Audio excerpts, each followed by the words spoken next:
우리 목사님하고 사모님하고 같이 모시니까 갑자기 환해지는 것 같습니다. 제가 있으니까 약간 칙칙한데 두 분이 계셔서 너무 감사하고 감사합니다. 한 번 더 여러분 뜨겁게 박수를 해주시면 감사하겠습니다. 네. 목사님이랑 오늘 이제 토크쇼 진행하기 전에 좀 이렇게 얘기 좀 나누고 통화를 했는데, 목사님 굉장히 목소리에서 벌써 이 영적인 수준이 많이 다르구나라는 생각이 들었습니다.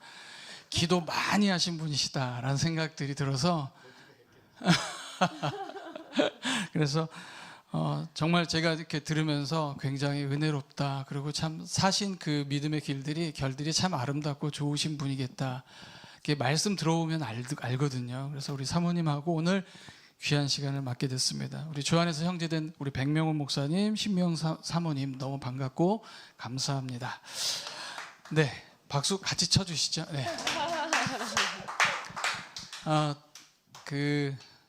백 목사님하고 신명 사모님 여기 없는 얘기지만 두 분이 어떻게 만나시게 되는지.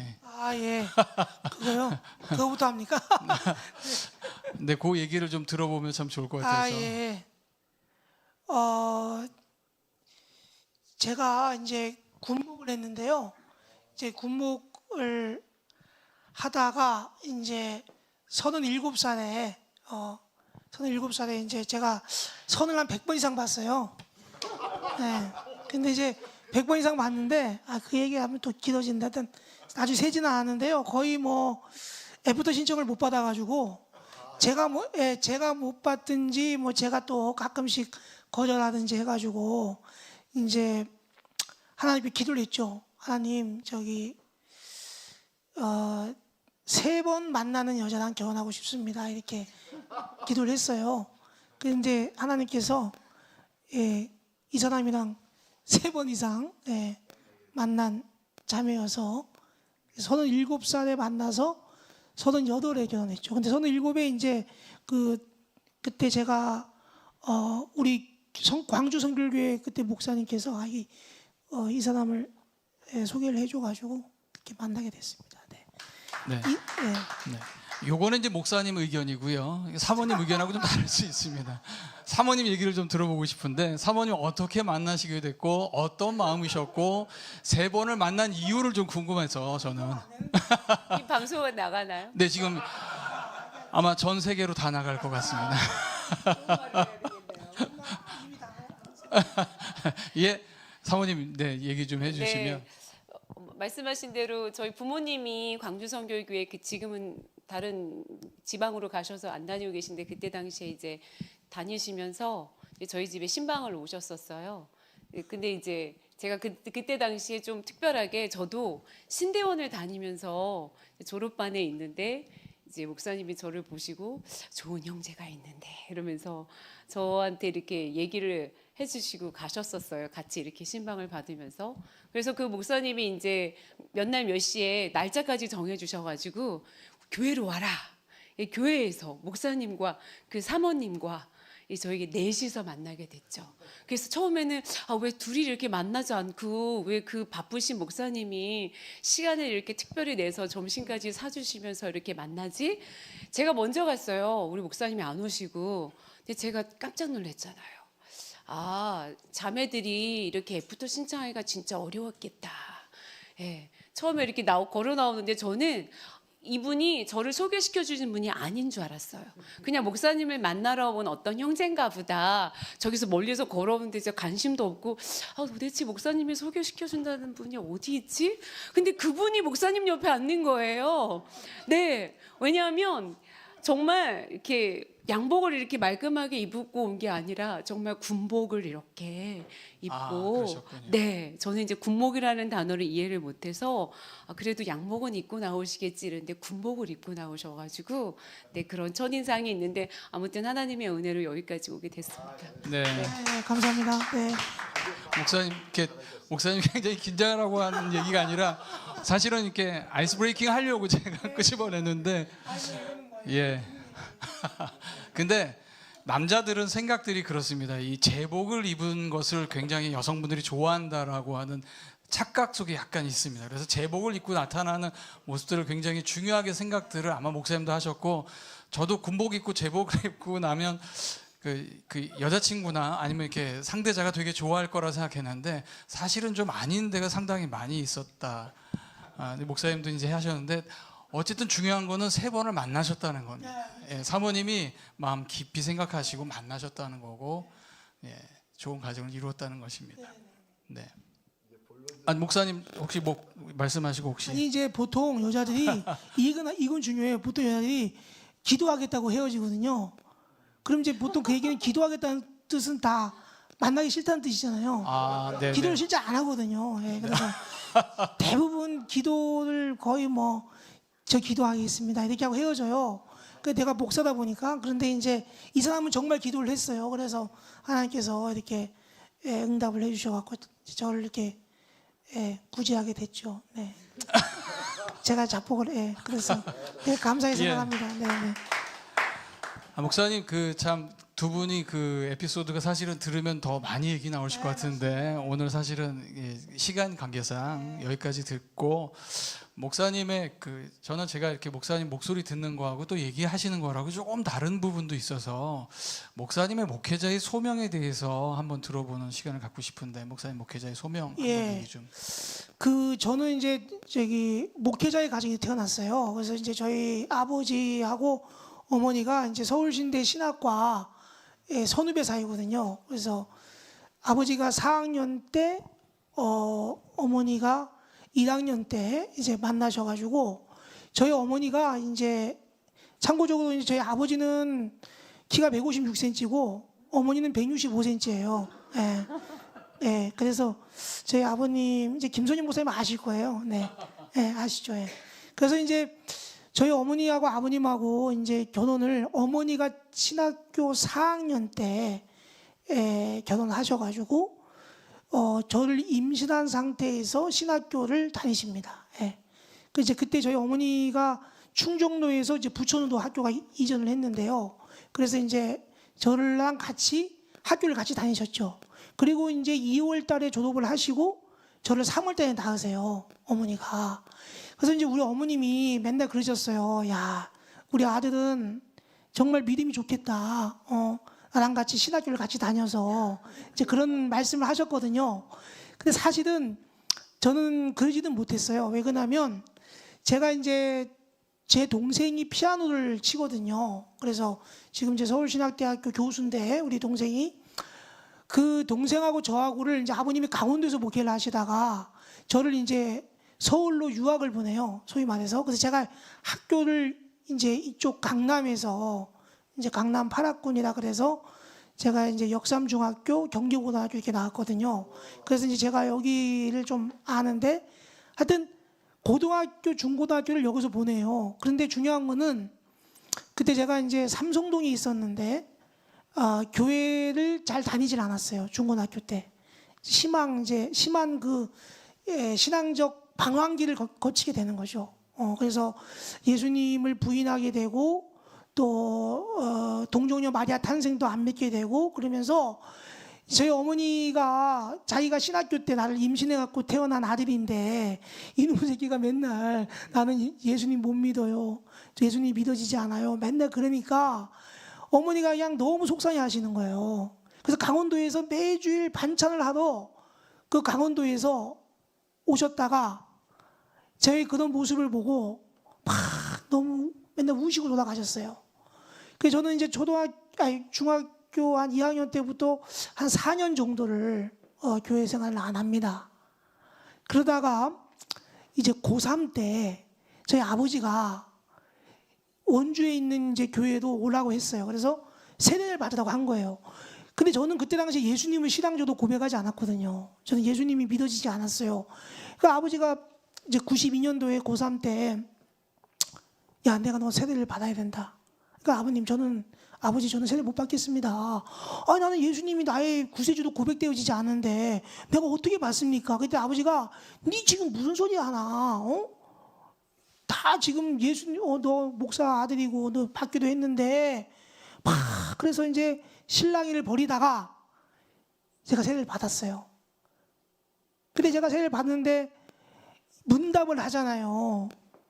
근데 그냥 예, 아멘 이렇게 했지만 사실 제 마음은 예수님을 믿지 않았어요.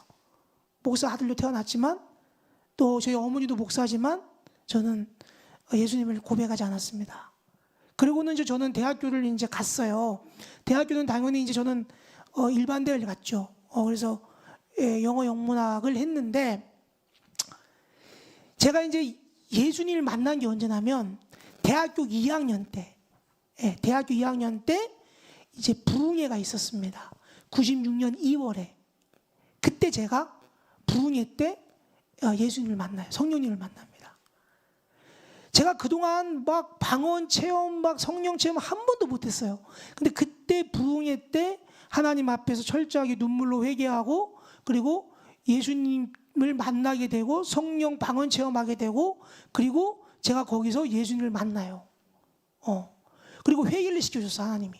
너 그렇게 엄마한테 힘들게 했던 거, 또 예수님을 부인했던 거, 교회를 안 나갔던 거 이런 거를 말 철저하게 회개를 시켜주십니다. 그래서 제가 그때 이제 90년 2월에 회개를 하고 이제 97년도에 그때 제가 이제 물어봐요. 대학교 4학년이었는데 하나님 제가 뭘 해야 됩니까? 그렇게 제가 기도를 했죠. 근데 그때 뭐라고 말하면 네 이름이 뭐냐? 이렇게 물어보시는 거예요. 근데 제 이름이 백명훈이잖아요. 근데 저는 원래 그 제 본명 저는 이제 돌림자를 쓰질 않았어요. 돌림자를 쓰면 제 저는 호족에는 뭐라고 되어 있냐면 백종원으로 들어가 있어요. 백종원. 백종원 씨 아시죠? 네. 그 백종원 씨가 저하고 학년이 같거든요. 백신 하나거든요. 그 아버지도 백승 뭐예요? 저희 아버지도 백승 뭐고요? 그래서 저는 호적에는 백종원으로 들어가 있고 호가 명운으로 되어 있는 거예요. 근데 제 이름이 특이하게 돌림자를 쓰지 않았는데 제 이름은 흰백자에다가 저희 아버지 성을 흰백자를 따고 밝을 명자가 저희 어머니가 김명자 숙자거든요. 김명숙. 그래서 거기에 가운데 자 명자를 딴 거예요. 그리고 가운데 훈자는 저희 어머니 아버님 주례하신 분이 지금 돌아가셨지만 이상훈 교수님이세요. 그 훈자를 딴 거예요. 그러니까 내가 딱 보니까 너 이름이 뭐냐? 그러니까 내 이름 백명훈이 다 목사님 이름에서 딴 거예요. 내가 목회자구나. 너는 목회자로 너를 부른 거예요.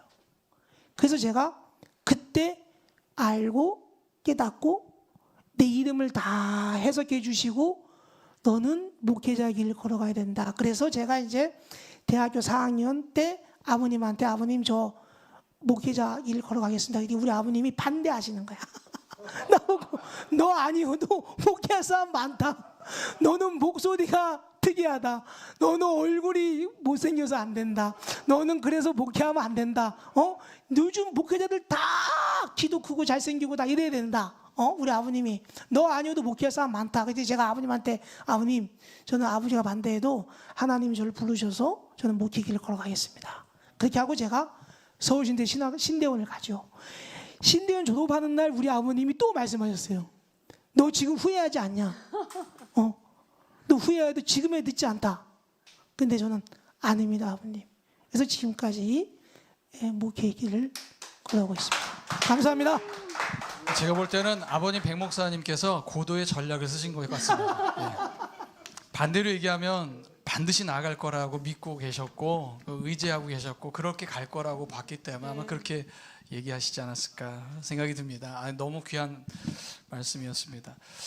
그리고 또 백 목사님하고 또 우리 사모님하고 이렇게 같이 이렇게 목회 여정 이렇게 지금 같이 지금 부목회자로서 지금 사역을 하고 계시는데 요거는 한번 물론 백 목사님도 여쭤봐야겠지만 사모님 신사모님은 어떠신지 지금 목회 여정 속에서 지금 가장 보람되고 행복한 게 무엇인지 어떤 것이 있는지 좀 듣고 싶습니다. 사실은.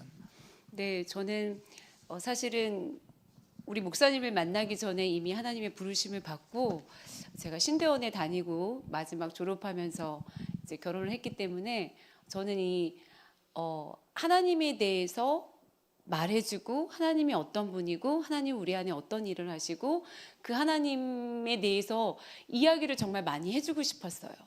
그래서 제가 주일학교를 한 번도 쉰 적이 없어요.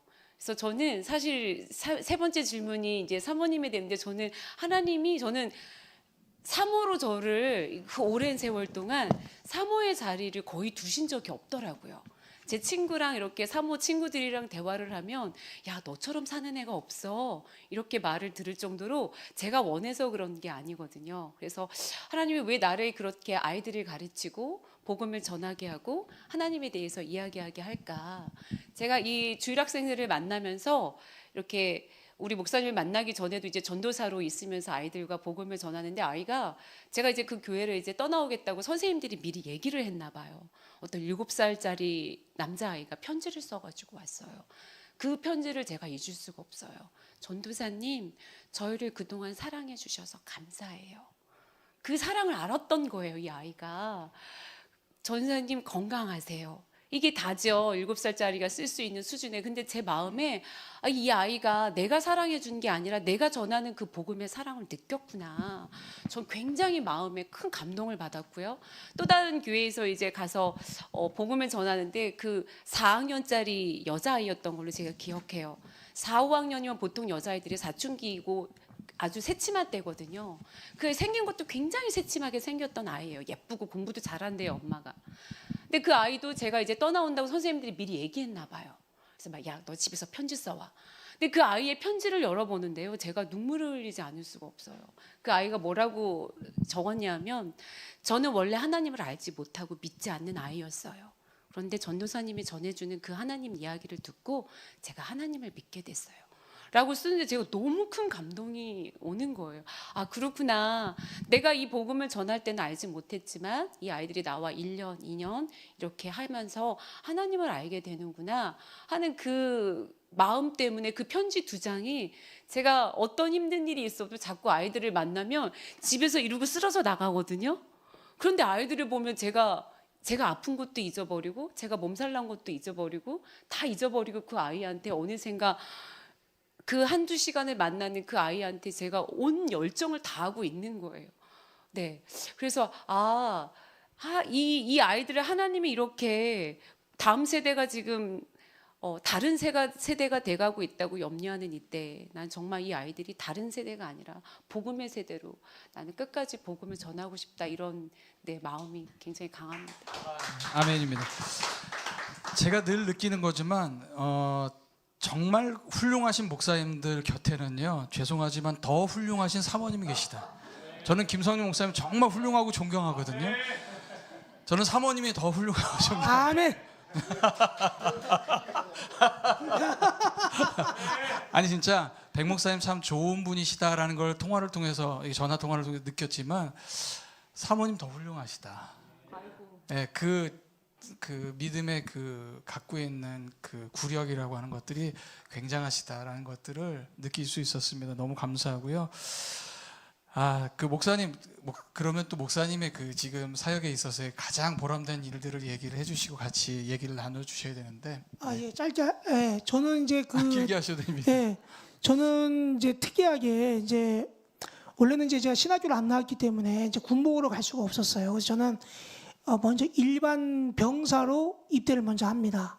근데 제가 이제 2004년도에 4월 달에 목사 안수를 받고 8월에 목사인 상태에서 병으로 입대를 해요. 그러니까 만 29에. 아마 이제 뭐 역사상 처음 있는 일일 거예요. 아마 네. 이게 목사 안수를 받고 병으로 가는 케이스가요. 그래서 제가 이제 12사단 신병교육대대에서 거기서 이제 군 생활을 했는데요. 한 21개월 하다가 거기서 이제 군종 장교 시험을 중간에 이제 군종 요원이라 그래서 그거를 보고 이제 병장 때 그러니까 21개월 군 생활하고 삼성학교 들어가서 군복을 하게 됩니다. 이제 이런 경우도 이제 거의 없는 경우인데요. 그래서 이제 저는 이제 군 생활할 때 이제 일반 병사에서 군복하면서 가장 보람 있던 것은 세례를 주는 일이었어요. 그래서 제가 병사들, 부사관들, 또 장교들 이렇게 제가 한 세례 준 숫자를 세 보니까 한 10,000명 정도 돼요. 그래서 그것이 참 너무나 보람 있는 일이었고요. 그리고 이제 군복하면서 제가 이제 경기도 광주 이제 이 우리 아내하고 결혼했던 부대가 특전사 부사관들 양성하는 곳이었어요. 근데 저는 사실은 나이가 37에 이제 공수부대에 들어간다는 게 참 쉽지 않거든요. 그래서 공수훈련을 받아야 돼요. 3주 동안. 근데 저는 이제 사실은 그렇게 뭐 아시겠지만 키도 작고 그리고 뭐 그렇게 몸도 이렇게 날씬한 편도 아니고 운동도 잘 못하는데 그 부대를 하나님 보내셨어요. 근데 그 부대를 갔는데 거기서 너무나 좋은 사람을 만난 거죠. 그래서 이제 그 부대에서 우리 아내랑 결혼도 하고 또 아기도 낳고 또 거기서 제가 특전 부사관들에게 복음을 전하고 그분들을 양육하는 그런 시스템을 제가 엄청나게 만듭니다. 그래서 부사관 교육대들, 특전 부사관들을 계속 양육하고 훈련하고 하는 시스템을 만들었고 지금도 그게 지금 유지되고 있어요. 그 부대가. 그리고 거기를 이제 제가 교회를 짓게 됐습니다. 원래는 지으려고 한 건 아니고 이제 원래 거기 그 교회가 광림교회에 있는 김선도 감독님이 그 교회를 92년도에 지었어요. 우리 교단에 있던 이규철 목사님이 계실 때 지었는데 제가 이제 그 부대를 20년 뒤에 갔는데 2011년도 12년도에 갔는데요. 거기가 너무 낡아가지고 이제 20년 만에 너무 낡으니까 교회를 리모델링을 해야 되겠다 이런 생각을 했습니다.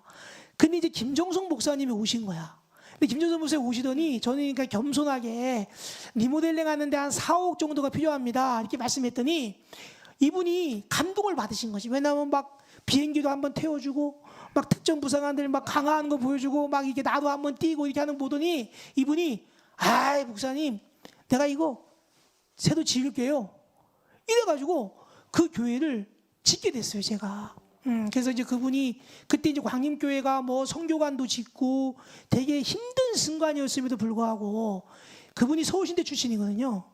김정선 목사님이. 그래서 이제 서울신대 7구학번인데 그래서 우리 부모님 좀 팔고 이렇게 해서 그분이 교회를 15억에 주셔서 교회를 제가 짓고 그리고 이제 그 부대를 나왔습니다. 그래서 저는 이제 지금도 그 부대를 잊지를 못하는데요. 정말 의리가 있고 그 부대가 그리고 정말 괜찮아요 사람들이. 그리고 목사에게 충성하고 절대 충성 절대 복종이거든요. 그래서 거기가 nothing is impossible 안 되면 되게 하라. 그게 그분들 표예요. 근데 정말 하나님 앞에서 우리가 기도하면 된다. 그때 누가 얘기했죠? 그 재정 목회 하시는 분이 그 얘기를 하셨나? 하나님이 함께 하시면 nothing is impossible 이런 말씀을 하셨던 것 같아요. 그 이은재 목사님인가? 맞죠? 그래서 저는 그걸 들으면서 아 그렇구나. 정말 하나님이 함께 하시면 못할 일이 없구나. 그래서 제가 그 교회를 잊지를 못하고요. 그리고 저는 이제 민간 목회는 동천 성결교회가 처음이에요. 그래서 거기서 이제 부목사로 한 5년 2개월 정도 이렇게 했는데요. 군대 목회만 하다가 민간 목회 하는 게 참 처음이었지만 그래도 나름대로 많이 배우고 단련하고 저의 부족함을 보게 되고 그리고 어떤 교회적 시스템들 이게 다 전반적인 걸 다 배우게 되고요. 좋은 분들 만나게 돼서 네 김선영 목사님 저희 교회 오셔서 그때 또 끼리의 엘레이소 이런 것도 하셨고 파라크레이토스 또 이런 것도 다 하셨고요. 항시기도 정시기도 하셨고요. 그때도 그렇게 하셨습니다. 그래서 확실히 앞서가는 목회를 또 보게 되었고 또 그래서 이 패스 브레이킹에도 연결된 것이 아닌가. 그래서 저는 많은 또 그렇게 했습니다. 네. 네, 감사합니다. 감사합니다. 예. 사실 저는 궁금했던 게 뭐였냐면요. 병으로 사실은 군목이 된다는 건 사실 있을 수 없는 일입니다. 아마 제가 알기로는 우리나라에서 유일하신 목사님이 아닌가 싶어요. 그러니까 왜냐하면 신학교에서부터 해가지고 대학원 다 해서 군목 시험을 보는 건데 거기서 이제 진행되는 건데 목사님 병장하고 나서 다시 군 생활을 하셨다는 얘기를 듣고서 그런 케이스가 한 번 있었어요. 그러니까 제가 이제 12사단 신병교육대에 대해서 제가 이제 2004년도에 입대해서 2006년도에 제가 군목으로 갔는데요. 그런 케이스가 76년도에 한 번 있었어요. 근데 그분은 조석행 목사님이라고 이제 이 계셨는데 그분은 이제 특이한 게 뭐냐면 상병 때 12사단에서 상병 때 가셨는데 그분은 신학기를 졸업하고 가셨다가 목사 안수는 받으신 건 아니고 이제 병으로 계시다가 군복으로 갈 수 있게 해서 바로 그냥 안수를 준 거죠. 그리고는 이제 가셨던 케이스인데 그때 12사단 주임원사님이 야 내가 조석행 목사가 가는 걸 보고 30년 만에 백명훈이 가는 거를 또 보게 됐다고 그분이 그러셨어요. 그래서 그런 케이스가 있었습니다. 그래서 네. 저는 이제 뭐 군대를 사랑합니다. 네. 군복이 되게 좋았어요. 네. 예, 맞습니다. 예, 모든 싫어하는데 그래서 들으면서 저는 약간 좀 야, 군 생활을 그렇게 길게 하시면 참 쉽지 않았겠다라는 생각이 들었습니다. 목사님 또 사모님 요번에 제 25차 패스 브레이킹 목회자 워크숍 다녀오시고 굉장히 은혜롭게 좋은 시간들을 마련하고 또 재충전하는 시간들, 쉼을 얻는 시간들을 가졌다라고 말씀 들었는데 참석한 계기랑 또 그 전은 어떠셨는지 또 어떤 시간들이 또 가장 행복하고 좋았는지 특별히 또 목사님이 굉장히 사모님도 이제 자녀들이 너무 많이 변했다 그런 얘기들이 있으셨는데 그런 부분들의 얘기들 그 패스 브레이킹 목회자 워크숍을 통해서 되어졌던 얘기들 한번 간증 같이 나눠주시면 감사하겠습니다. 네, 사모님부터. 네. 네. 사실은 제가 패스 브레이킹이라는 거를 전혀 알지 못했던 그 시간에 사실은 우리 김성년 목사님이 계셨던 CBMC 그곳에서 몸담고 계시는 그곳에 저희 친오빠가 계세요. 근데 그 저희 친오빠가 패스 브레이킹이 열리기 4일 전. 네. 그게 이제 9월 31일인가요? 그때인데 제가 그 전주 목요일 날 연락을 받아요. 여기 뭐뭐가 있는데 여기 가야 돼. 근데 제가 그거를 듣는데 사실은 너무 촉박하기도 했지만 이걸 가야 되나 말아야 되나 이런 고민을 한 게 아니라 내가 가야 되겠다. 라고 그 얘기를 듣자마자 제가 결정을 내릴 수밖에 없었어요. 왜냐하면 제 상황을 들어보시면 이해가 되실 거예요. 제가 그 상황 가운데 사실은 제가 이렇게 부목사로 있다가 이제 담임을 준비하는 시간이었는데 저한테는 새로운 경험도 많이 했지만 목회를 가야 하는 그 시점에 많은 고민이 있었어요. 근데 그 고민 가운데 제가 한 사건이 저한테 좀 일어나는데 그 사건을 경험하고 나니까 내가 목회를 꼭 해야 되나? 나 목회 좀 그만두고 싶다. 나도 내가 나가서 내가 좋아하는 일도 좀 해보면 안 되나? 이때까지 내가 주님의 일 했는데 내가 잠깐 나가서 다른 일 한다고 그게 문제가 될까? 이제 그런 생각들이 저한테 어떻게 보면 이거는 목회에 대한 위기인 거죠. 그래서 굉장히 위기였어요. 그래서 정말 그 기로에서 나는 하나님 내가 주님을 위해서 사는 것 알지만 내가 이런 어려움들 가운데 이거를 다 감당하면서 내가 다시 나갈 자신이 좀 없는 것 같아요. 라고 생각을 하고 있는데 패스 브레이킹을 가봐. 이렇게 온 거예요. 근데 제가 그때 딱 그 얘기를 들었을 때 제가 가고자 했던 마음은 내가 거기 가면 하나님이 나에게 뭔가 얘기하실 것 같아. 내가 어느 누구에게 내가 어떻게 살아야 돼요? 내가 뭘 해야 돼요? 내가 목회 다시 해야 돼요? 내가 주님 앞에 다시 어떻게 해야 되는지 제가 잘 모르겠어요. 라고 질문을 누군가에게 할 수 없는 시기였거든요. 저희 부모님도 그냥 옆에서 걱정해 주는 거지 너 이렇게 하라고 결정해 주지 못했던. 근데 제가 그거를 딱 듣는 순간 내가 가서 거기서 하나님이 나에게 뭐라고 말씀하시는지 내가 들어봐야 되겠다. 그 마음으로 저희 목사님께 무조건 가자. 네, 우리가 이거를 간다 만다 결정하면은 서로 시간 낭비니까 우리 무조건 가서 거기서 하나님의 음성을 듣고 거기서 우리가 다시 한번 하나님의 음성과 사인을 좀 받아보자. 그런 마음으로 정말 급하게 갔어요. 아무 계획 없이 아이들한테도 그냥 아이들한테는 무조건 좋은 거 가는 거야. 좋은 데 갈 거야. 이렇게 얘기하고 5학년, 4학년 그 아이를 데리고 그 페이스 브레이킹에 참여하게 됩니다.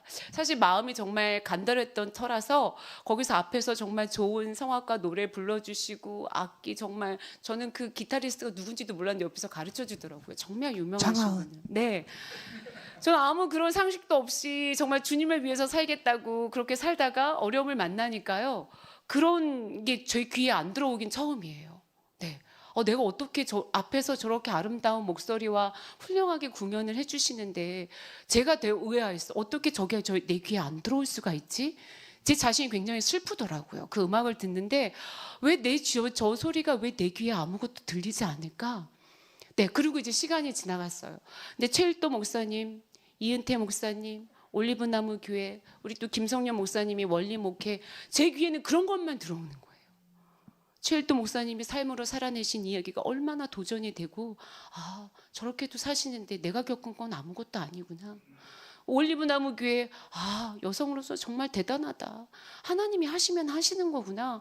막 제 마음에 완전히 목회를 그만두고 싶었던 제 마음에 앞에서 하는 모든 이야기들이 야 너도 할 수 있어. 너가 겪은 거 아무것도 아니야. 하나님이 힘 주시면 해. 목회 원리 김성윤 목사님들이 하면 되는 거야. 자꾸 제 귀에 이렇게 이게 마음이 저를 자꾸 변화시켜 가는 거예요. 그래서 얼마나 제가 시간이 지날수록 하나님 하면 되는군요. 제가 지금 뭔가 마음이 힘드니까 내려놓으려고 했던 거군요. 주님 감사해요. 라고 마음이 이렇게 절정을 가는데 마지막 날이 하이라이트예요. 김성윤 목사님이 이제 마지막 날 이제 부흥회식으로 하셨잖아요. 십자가로부터 시작된대. 나이로부터 60대부터 나이가 아니라 우리 인생은 십자가로부터 시작되는 거다. 그 얼마나 제가 은혜가 됐는지 몰라요. 그 십자가를 붙잡고 기도하는데 하나님이 저한테 한 방을 날리셨어요. 네, 절대 빼도 목도 못하게. 뭐라고 말씀하시냐면 제가 놀랐어요. 그래서 너무 통곡했어요. 저는 주님이 그렇게 저에게 말씀해 줄 거라고 생각하지 않았어요. 그냥 내가 깨닫고 내가 은혜 받고 하나님이 나를 회복시켜 주실 거야 라는 막연한 마음을 가지고 갔는데 주님이 뭐라고 말씀하시냐면 함께 기도하는데 딸아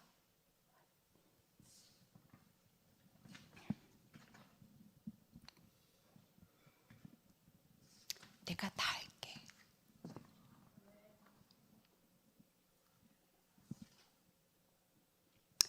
나와 함께 가자고. 그 말씀 한마디가 얼마나 제 가슴을 때리고 많이 통곡하게 했는지 몰라요. 하나님이 나를 여전히 기다리셨고 여전히 나와 함께 하시고 계시고 하나님의 일을 하기를 원하시는구나.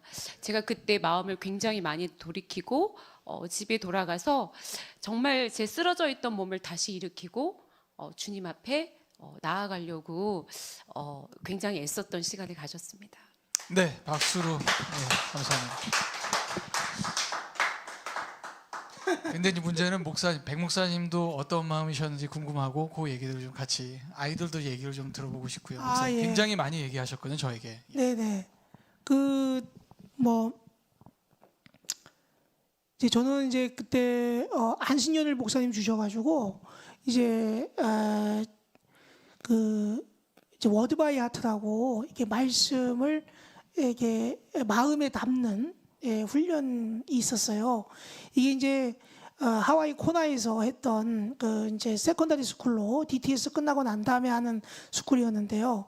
제 신학교 동기 그 형이 장호원 쪽에 그 워드 바이 하트 스쿨을 개설을 했기 때문에 저희가 이제 안신년 때 뭘 할 것인가, 뭐 DTS를 할 것인가, 뭘 할 것인가 고민하다가 거기를 이제 가서 이렇게 훈련을 하다가 이제 마지막 패스 브레이킹을 이제 가게 된 거죠. 근데 저는 좋았던 것은 뭐였냐면 패스 브레이킹이 그 팔랑카 인증샷인가 그게 참 너무 좋았어요. 그래서 이 팔랑카가 이 지렛대라는 의미였는데 우리 아내가 나의 지렛대고 나의 돕는 배필이라는 그런 것을 다시 한번 알게 되었고요. 또 제가 이제 여자 앞에 무릎을 꿇은 적은 그때가 두 번째였던 것 같습니다. 제가 결혼식 때 한번 꿇었고요. 그때 또 한번 꿇고 제가 웬만하면 잘 안 꿇질 않는데 그때 꿇으면서 반지를 줬던 그리고 그 장면을 우리 아이들이 사진으로 찍으면서 또 그것이 너무 좋았던 것 같아요. 그래서 정말 우리 아내가 소중하구나 이걸 알았고요. 두 번째는 이제 우리 아이들이 그 박연웅 목사님, 박연훈, 참 명훈 연훈 특이한데 그분이 이제 이게 정말 우리 아이들을 이렇게 케어하는 모습 그리고 말씀으로 가리키는 모습 너무 좋았고요. 또 그 동영상이 이렇게 올라왔는데 우리 아이들이 거기서 기도하고 또 선포하는 모습들이 너무 좋았고요. 특별히 나는 자랑스러운 백명훈 목사님의 아들이다. 나는 자랑스러운 백명훈 목사님의 딸이다. 이것을 선포하게 하고 또 그것을 이렇게 적어서 주는 그 모습이 전 너무 좋았어요. 사실 저도 대학교 2학년 때 이제 그 부흥회 때 은혜를 받으면서 저도 나는 자랑스러운 백승대 목사의 아들이라는 그것을 되게 선포하게 했고 또 그것이 결국은 저를 목회자의 길로 걸어가게 하는 그런 이제 지렛대가 되었거든요. 그래서 저도 그걸 했던 모습이 너무나 좋았는데 그것을 내가 또 우리 아이들 통해서 보게 되니까 너무 좋았습니다. 그래서 이 패스 브레이킹 워크숍이 어떤 목회의 방법을 가리키는 것이 아니라 목회의 본질과 원리를 가리키는 것이 너무 좋았고요. 특별히 이 목회자 가정을 세우는 그것이 너무 좋았다. 저는 그렇게 생각을 했습니다. 네. 네, 저희 감사합니다. 아들 얘기를 해드리고 네네. 싶어요. 저희 아들이 거기서 처음으로 이렇게 영상을 보니까 손을 잡고 불을 끄고 막 아이들끼리 기도를 하는데 끝나자마자 아이들이 와서 저한테 그래요. 엄마, 내가 기도하는데 눈물이 났어. 자기도 신기했나 봐요. 자기가 울려고 한 게 아닌데 엄마, 내 눈에서 그냥 눈물이 나. 그래서 나 울면서 기도했다.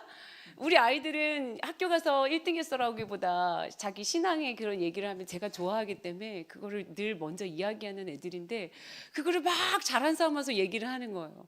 그러더니 이제 시간이 좀 지났잖아요. 이 아이들이 한 2달인가 지나서 저한테 그러는 거예요. 엄마, 내가 그때 박영희 목사님이 그러는데 내가 성령 받았대. 근데 내 안에 지금도 성령 계시겠지? 내가 잘못하면 성령님 떠나? 막 이러면서 이 아이가 그 성령님에 대한 마음을 굉장히 키워가는 거예요. 그래서 제가 너무 기쁘더라고요. 이 아이가 성령님에 대해서 이야기해도 깨닫지 못하는 그 아이가 경험하고 나니까 엄마, 내가 어떻게 하면 성령님과 계속 이렇게 할 수 있어? 내가 잘못했다고 이렇게 떠나면 안 되지. 내가 떠났을까? 막 이렇게 고민하면서 저한테 막 확인하고 아들은 되게 그렇게 반응하고 있고요.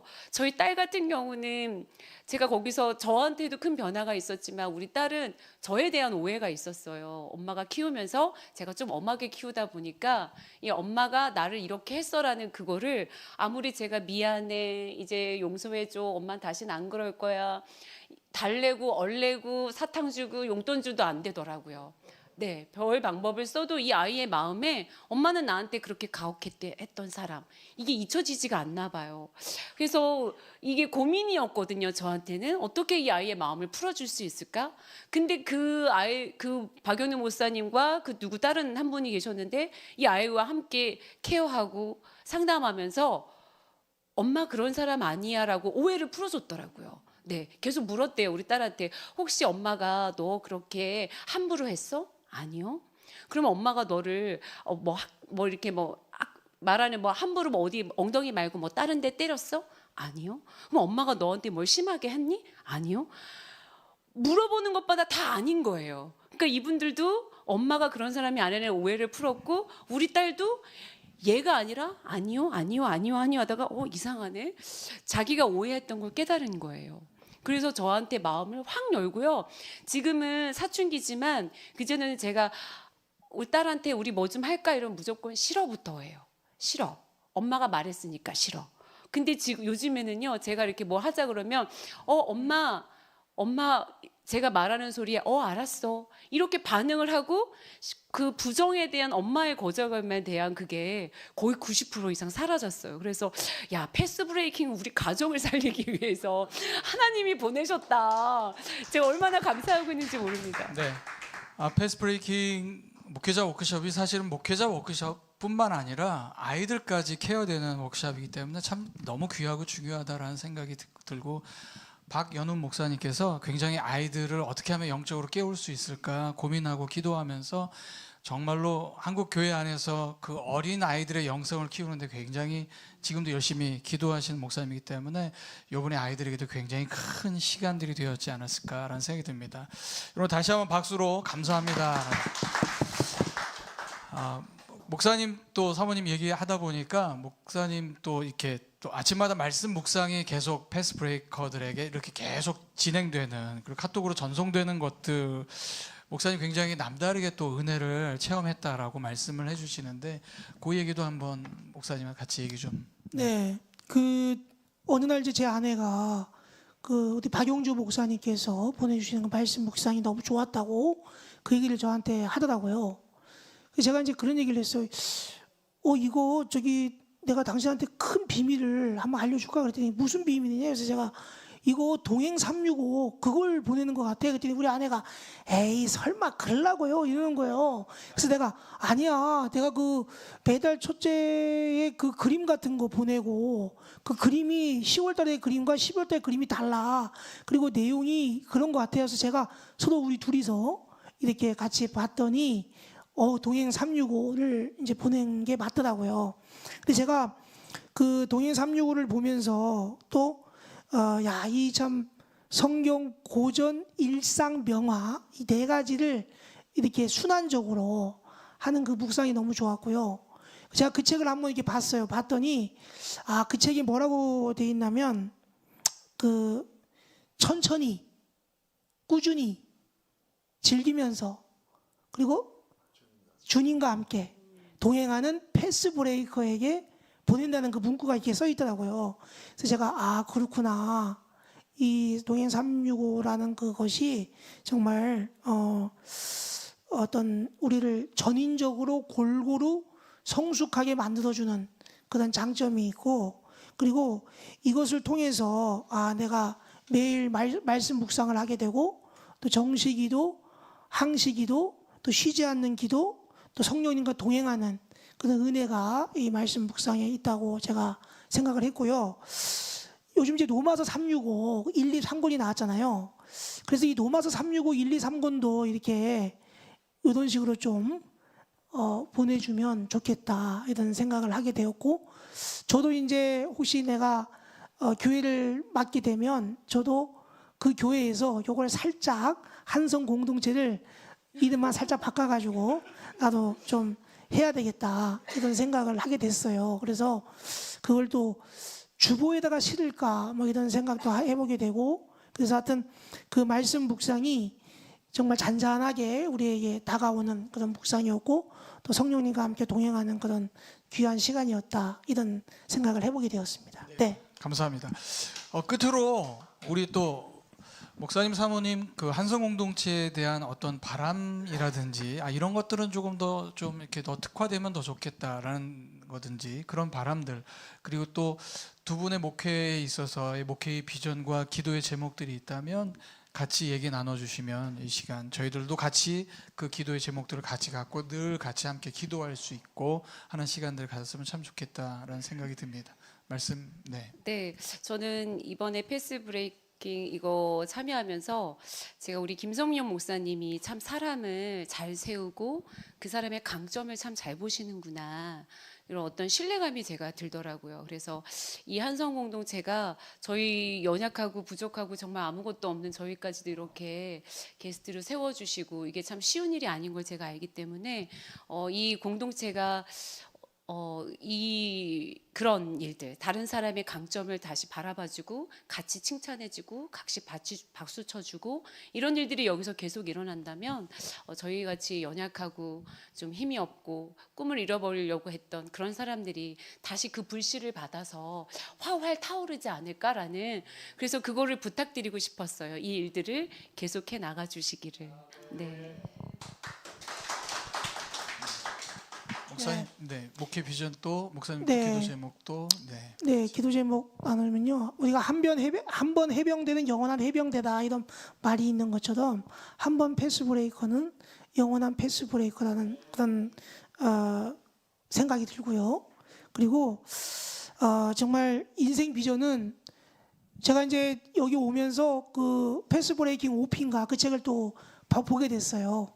그리고 이제 동행 365도 좀 보게 되고 이렇게 봤는데 어떤 문구가 생각이 날까 그랬더니 아까 제가 얘기했지만 천천히 꾸준히 즐기면서 주님과 함께 동행하는 목회, 그것이 저희 인생 비전이다 이렇게 생각하고요. 저희 기도 제목은 목회 원리를 체득하고 또 소명 목회의 길을 걷고 무엇보다도 내 힘과 노력이 아니라 하나님과 동행하는 목회를 한번 하고 싶다 이런 생각이 들고요. 그리고 기도 제목은 이제 뭐 세상이 어떠해도 예수님 한 분만이라도 충분하다고 고백하는 그런 교회를 한번 세우고 싶습니다. 한 영혼을 천하보다 귀하게 여기고 또 그에게 집중하여 가르치고 또 그분과 성도와 교제하고 또 성도를 위해 기도할 수 있는 또 목회자가 되게 해달라고 이렇게 기도합니다. 그래서 다 끝났는데요. 한 영혼에게 집중하여 예배에 몇 명이 참석했는지가 아니라 참석한 사람들에게 어떠한 일이 행해졌는지에 대해 질문하고 거기에 초점을 맞추는 목회자가 되게 하옵소서. 이것이 제 기도 제목입니다. 우리 백명호 목사님, 우리 신명 사모님 모시고 함께 귀한 말씀 같이 나누는데 여러분 두 분이 더 크게 하나님 안에서 꾸준히 천천히 즐기면서 이 주님과 동행하는 귀한 목회자의 길이 될 수 있도록 여러분 격려해 주시며 박수해 주시면서 이 시간 마치도록 하겠습니다. 감사합니다.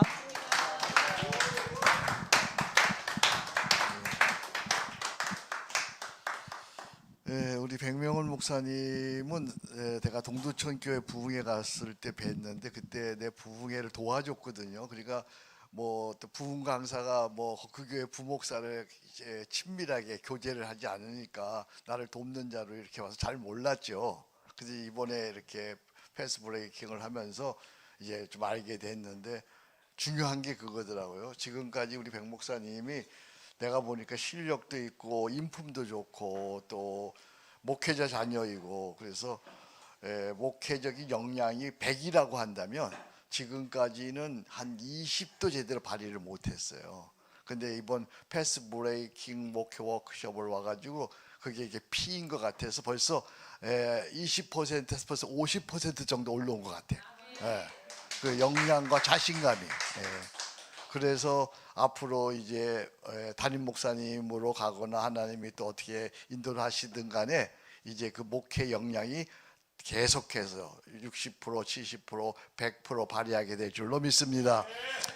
또 두 분이 이렇게 말씀하는 걸 보면서 하나님께서 이렇게 패스 브레이킹을 사용하고 계시는구나. 뭐 두 분뿐만 아니라 다른 분 얘기를 들으면서도 이건 정말 세월이 가도 참 귀한 일이다. 하나님께서 왜 나를 이 일을 하게 하시는가를 다시 한번 사명을 발견하게 하는 그런 좋은 시간이었습니다. 두 분의 장례길에 주님께서 함께 하시고 하나님과 동행하면 다 되는 거거든요. 하나님과 동행하는 정말 우리 목회자 되기를 축복합니다.